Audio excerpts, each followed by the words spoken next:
Hi, welcome to Travel Tales. I'm Judith, and I share experiences and stories from a lifetime of traveling. This is episode 1. Today I'm going to talk about an experience I had in Salamanca, Spain. But before I do that, I want to talk about a new word that I learned recently, and the word is dromomaniac. And I found out that this means someone who has an irresistible urge to travel.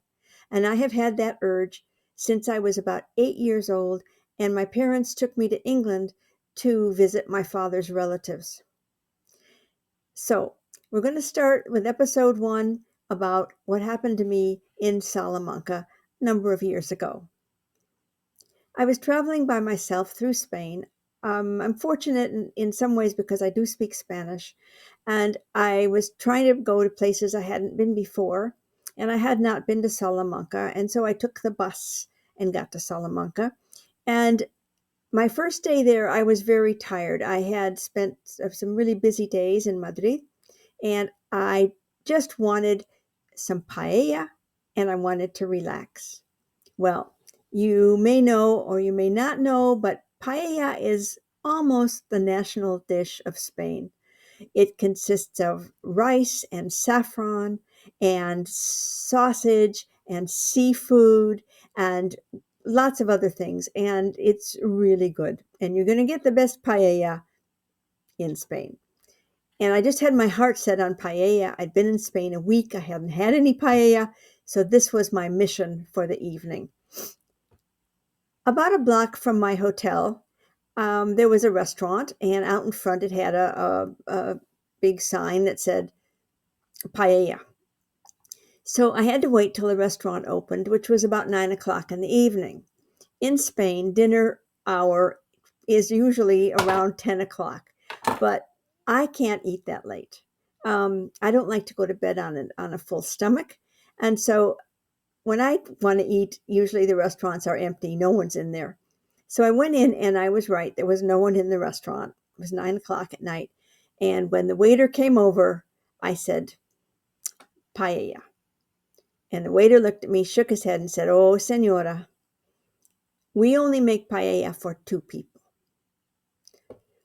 So I was really disappointed. But I started to look at the menu to figure out what I could have. When at that moment the door opened and in came a young Japanese man. He sat down a few tables away from me, and when the waiter went over, I could hear him ask for paella. So I motioned him over, and he came, and we were able to order paella for 2. Now, when you're in a country, a lot of times when someone doesn't speak the language or you don't speak the language, you find actually that you are able to communicate on some levels by drawing pictures and gestures, and what goes a long way are smiles. So the Japanese man didn't speak English. He had limited Spanish.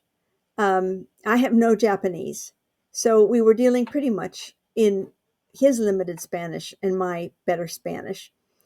Um, so the paella came, and we're talking and we're getting along okay, and we're finding out, when are you leaving and what are you doing and things like that.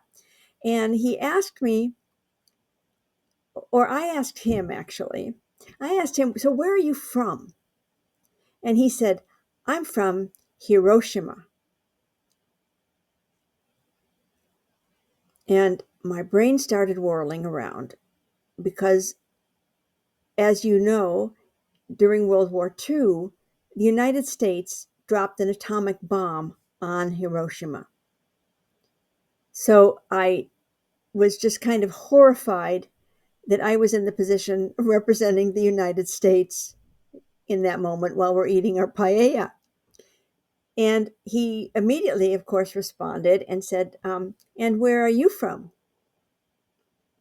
And I said, "I'm from Canada." That's all for first episode. Thanks for tuning in. Bye.